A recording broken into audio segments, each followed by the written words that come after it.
Hello guys, welcome back to our channel Garuda IELTS, and today we got a very nice topic, tourism, and we are going to discuss about the positive and negatives of it.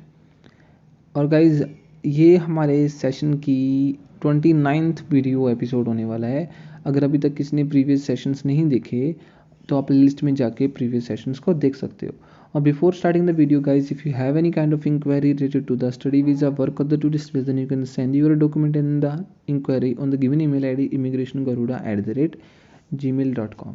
तो आज हम discuss करने वाले हैं positive of the tourism, negative of the tourism, and then there is a future of the tourism. तो हम सबसे पहले पॉजिटिव से स्टार्ट करते हैं। टूरिज्म तो देखो आप लोगों को पता ही होगा, व्हेन पीपल और the tourist go to any other place to enjoy, to explore और to relish the moments, it is called the tourism. वो उसको बोलते हैं टूरिज्म बोलते हैं। एक लेजर टाइम एक्टिविटी होती है ये। सबसे पहले देखो, tourism is a popular leisure activity. People go on a holidays to relax and have a fun. Tourist can experience different culture. वो अलग अलग अगर जगह पर जाएंगे तो उनको अलग अलग कल्चर देखने को मिलेगा, अलग अलग लैंग्वेज देखने को मिलेंगे।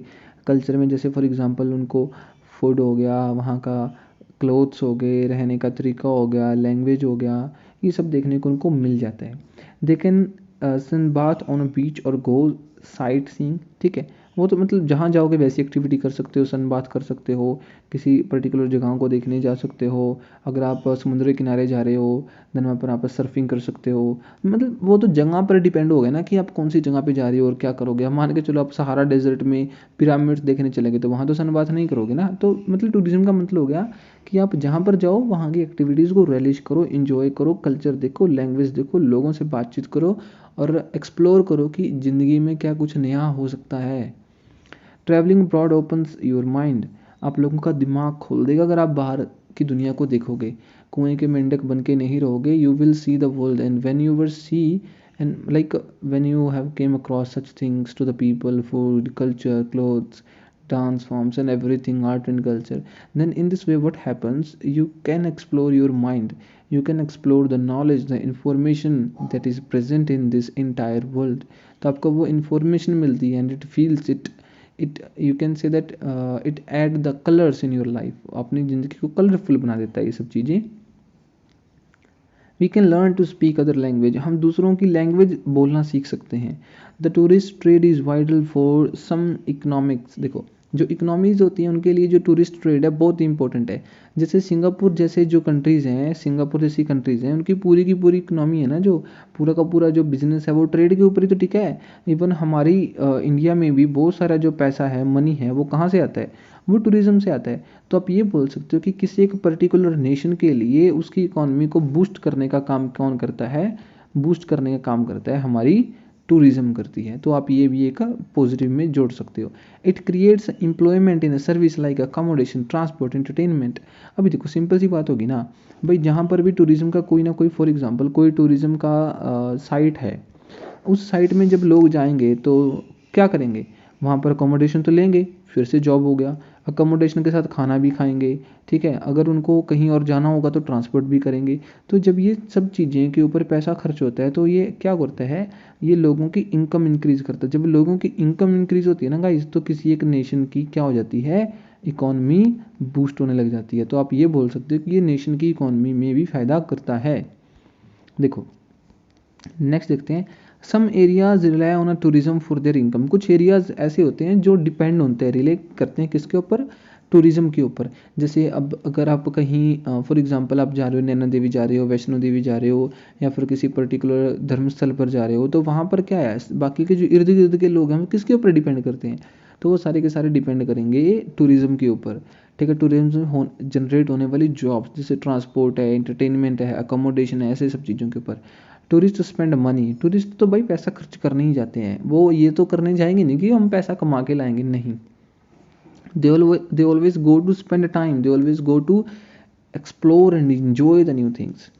Tourism attract investment from the multinational companies. Tourism क्या करती है? इन्वेस्टमेंट भी अट्रैक्ट करती है।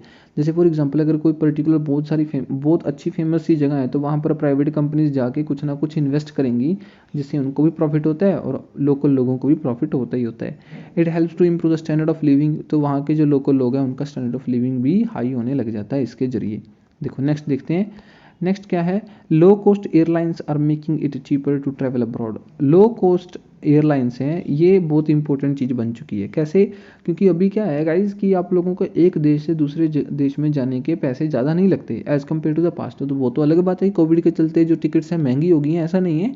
वैसे नॉर्मल अगर आप देखें, नॉर्मल अगर सिनेरियो देखें तो उसमें जो एयर टिकट्स हैं बहुत सस्ती हैं, जिसके ज़रिए आप लोग क्या कर सकते हो, ट्रैवल अब्रॉड कर सकते हो, बाहर जा सकते हो। फॉर एग्जांपल अगर आपको हरियाणा से महाराष्ट्र जाना हो तो एयर टिकट लगती है 3,000 की, और अगर आपको 3 AC में बैठ के जाना है, 2 AC में बैठ के जाना है, किस में, रेलवे में 2 AC में, मतलब थोड़ा कंफर्टेबल देखना है, ऐसा कंफर्ट जो आपको एयरवेज में मिलता है उसकी भी टिकट है 3,000। तो आप सोच के देखो ना कि रेलवे की और एयरवे की टिकट बिल्कुल सेम है, तो कहीं ना कहीं फ़र्क पड़ गया ना, तो लोग तो जाएंगे ही, ट्रैवल करेंगे ही करेंगे, बिकॉज जो हमारा एयरवेज है उसने सिंपल बना दिया सब चीज़ों को। अभी हम देख लेते हैं, और जो इसके पॉजिटिव है ना, इसमें सबसे ज़्यादा मेजर जो पॉजिटिव है वो इकोनॉमिक्स है। लोकल लोगों को जॉब अपॉर्चुनिटीज़ मिलना और लेजर और रिलैक्स तो आप लोगों को तो सिंपल सी बात होएगी। मेजर ये है इकोनॉमिक्स और जो लोगों को जॉब मिलना। इसके नेगेटिव देख लेते हैं। Tourism can have a negative effect on a natural environment. Natural जो इन्वायरमेंट है उसके ऊपर बहुत फ़र्क पड़ता है। क्यों? क्योंकि अगर ट्रांसपोर्ट बढ़ेगा, एयरवेज बढ़ेंगे, देन सिंपल सी बात है कि इन्वायरमेंट के ऊपर फ़र्क तो पड़ेगा ही पड़ेगा। और जहाँ पर भी टूरिज्म जाते हैं, जो टूरिज्म साइट है, तो वहाँ पर जाके क्या करते हैं, खाना वगैरह खाया, और जो पैकेज हैं, जो रैपर्स हैं, वो क्या करते हैं, जो प्लास्टिक है वो ऐसे ही मतलब बिखेर देते हैं, डिस्कार्ड कर देते हैं, जो कि फिर क्या होता है, इन्वायरमेंट के ऊपर नुकसान पहुंचता ही पहुंचता है। जहाँ कहीं भी इंसान वहीं खतरा, ये तो बात तय है, सिंपल सी बात है। The building of facilities and infrastructure can destroy the habitat of the wild life. देखो, वाइल्ड एनिमल्स का जो हैबिटेट है वो डिस्ट्रॉय हो सकता है, क्योंकि प्राइवेट कंपनीज जाएंगी तो वहाँ पे इंफ्रास्ट्रक्चर और फैसिलिटीज़ तो एडअप करने की कोशिश करेंगी ही करेंगी। जैसे उनको जंगल काटने पड़ेंगे, आसपास का इलाका काटना पड़ेगा। जब आसपास का इलाका कटेगा तो वहाँ की जो लोकल जानवर हैं, जो वहाँ के लोकल वाइल्ड एनिमल्स हैं, उनका हैबिटेट डिस्ट्रॉय हो जाएगा, तो वो एक्सटिंक्ट भी हो सकते हैं, चांसेस बढ़ जाएंगे। Beautiful beaches are spoiled by the building of the hotels. जो बीच का जो नेचुरल जो सिनेरियो होता है ना गाइस, वहाँ पर अब बहुत सारी बिल्डिंग्स बन चुकी हैं, तो कहीं ना कहीं उनकी जो ब्यूटी है वो डिस्ट्रॉय हो जाती है। Tourism create a pollution and waste, तो सिंपल सी बात होगी, पोल्यूशन और वेस्ट तो होगा ही होगा, है ना। It puts pressure on local resources, local resources के ऊपर प्रेशर बहुत ज़्यादा डलता है। फॉर एग्जांपल अगर कोई टूरिस्ट जा रहे हैं ना, कुल्लू जा रहे हैं, मनाली जा रहे हैं, तो वहाँ के लोकल रिसोर्सेज के ऊपर तो फ़र्क पड़ेगा अगर बहुत सारे लोग वहाँ पर जाएंगे। नेक्स्ट पॉइंट देखते हैं।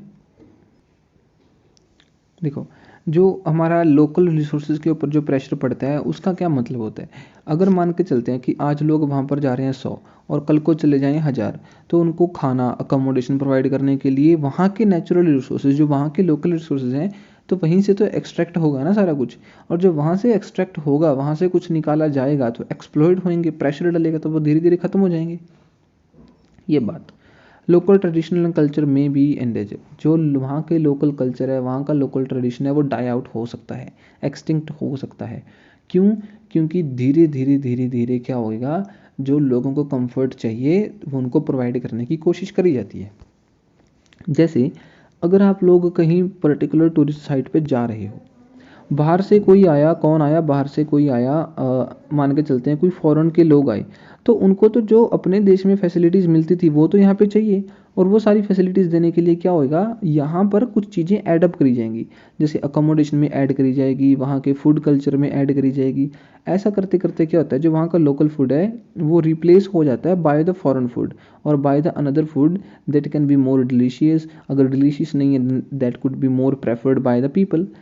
सही बात। अब फॉर एग्जांपल आप अगर आप लोग कभी पहाड़ों में गए हो जहाँ पर रिवर राफ्टिंग, पंजी जंपिंग होती है, तो आपको वहाँ पर लोकल फूड देखने को नहीं मिलेगा। वहाँ पर लोग ज़्यादातर मैगी खाते हैं।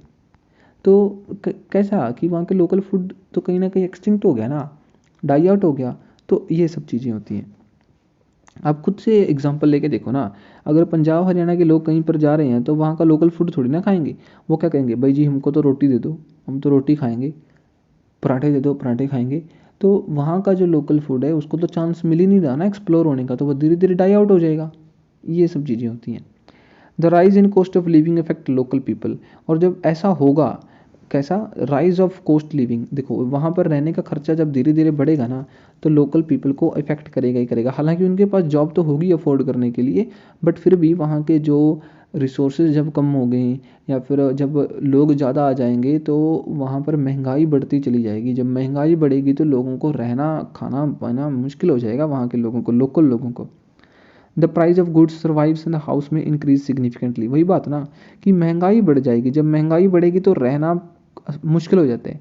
तो देखो मैंने ना इसमें बहुत सारे ऐसे ऐसे पॉइंट भी कवर अप करे हैं जो थोड़े से डीप में जाके सोचोगे तो आप कनेक्ट कर पाओगे। लेकिन अगर आज के पॉइंट ऑफ व्यू से देखा जाए तो आप लोगों को 2 या 3 पॉइंट लिखने होते हैं, बड़ी मुश्किल से 2 मैक्सिमम लिखने होते हैं।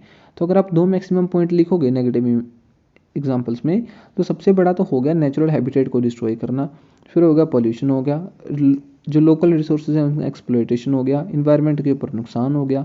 तो ये कुछ 2-3 कॉमन से पॉइंट है, अगर आप लिखो तो मोर देन इनफ है।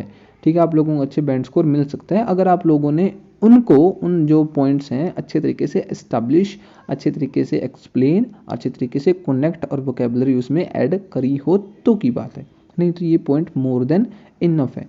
अब हम देख लेते हैं फ्यूचर ऑफ द टूरिज्म क्या रहेगा, टूरिज्म का फ्यूचर किस तरीके से चेंज हो सकता है। Government should introduce law to protect natural resources and the local culture. जो लोकल कल्चर है, नेचुरल रिसोर्सेज हैं, नेचुरल हैबिटेट है, नेचुरल एनिमल्स हैं, वाइल्ड एनिमल्स हैं, उनको प्रोटेक्ट करने के लिए क्या करना चाहिए, the government should impose some rules and the regulations and the laws. Administration को, वहाँ की जो लोकल अथॉरिटी है उसको क्या करना चाहिए, कुछ लॉज लेके आने चाहिए। The tourism should have a law impact on a wild life. तो लो इम्पैक्ट होना चाहिए, लॉ नहीं लो इम्पैक्ट होना चाहिए टूरिज्म का। मतलब इसमें उनकी पर्सनल रिस्पॉन्सिबिलिटी बनती है कि भाई हम लोग कम से कम एक्सप्लॉइट करें, कम से कम कचरा फैलाएं, कम से कम वाइल्ड एनिमल्स को तंग करें, या फिर मतलब आप लोग अगर वहाँ पर कुछ इंजॉय करने आ रहे हो तो इंजॉय करो लिमिट्स में रह के, अनलिमिटेड नहीं। अनलिमिटेड इन द सेंस कि नेचुरल रिसोर्सेज को एक्सप्लॉइट मत करो। रीन्यूएबल रिसोर्सेज लाइक सोलर और water power should be use. ऐसी कुछ रीन्यूएबल रिसोर्सेज हैं जैसे सोलर हो गया, विंड पावर हो गया, या फिर जो हाइड्रो पावर हो गया, उन चीज़ों का इस्तेमाल करके हम लोग क्या कर सकते हैं, इन्वायरमेंट को एक, you can say that environment friendly ecosystem बना सकते हैं। वेस्ट शुड बी रिसाइकल, जो वेस्ट है वो टाइम टू टाइम रिसाइकल होना चाहिए। Local business such as a farms should be supported, जो फार्म्स हैं, जो लोकल बिजनेस हैं छोटे मोटे दूसरे, उनको सपोर्ट करना चाहिए। कभी कभी क्या होता है ना, फॉर एग्जांपल अगर कोई एक कंपनी आती है, कंपनी के पास क्या है, कंपनी के पास पैसा है, वो क्या करेगी, अकोमोडेशन खरीद लेगी वहाँ की, तो वो क्या करेगी, वहाँ पर फूड हो गया, वहाँ पे रेस्टोरेंट्स खोल देगी, मतलब एक मोनोपोली आ जाएगी ना। एक पर्टिकुलर कंपनी ही सारा का सारा कुछ वहाँ पे हैंडल करने लग जाए तो लोकल लोगों का क्या होगा, लोकल लोगों की जो जॉब छिन गई, पैसा छिन गया, अकोमोडेशन महंगी होगी, तो उनके लिए तो जीना मुश्किल हो जाएगा। तो इसीलिए क्या करना चाहिए, गवर्नमेंट को ऐसे कुछ रूल्स एंड रेगुलेशंस बनाने चाहिए जिसके चलते लोकल लोगों को भी सपोर्ट मिले, उनको भी कुछ ना कुछ एडवांटेजेस, कुछ फ़ायदे, उनको भी कुछ पॉजिटिव्स वहाँ से मिले, समझे। तो ये था फ्यूचर ऑफ द टूरिज़्म। अगर आप बात करो एज एन अ प्रॉब्लम तो इसमें इसके कुछ सॉल्यूशंस भी आ जाते हैं। ठीक, तो आज की वीडियो में सिर्फ इतना ही। हम लोगों ने देखा future of the tourism, negative देखे और उसके कुछ पॉजिटिव देखे। होप आप लोगों की वीडियो अच्छी लगी होगी। अगर लगी देन डोंट फॉरगेट कि आप हमारे चैनल को सब्सक्राइब करें, लाइक करें, शेयर करें और बेल आइकन के साथ हम कमेंट सेक्शन में प्लीज़ अपना फीडबैक देना बिल्कुल भी मत भूलना, because it is really important for me to improve myself and to add और remove anything from my videos. इसी के साथ गाइज मिलते हैं आपको नेक्स्ट वीडियो में, तब तक के लिए जय हिंद, जय भारत।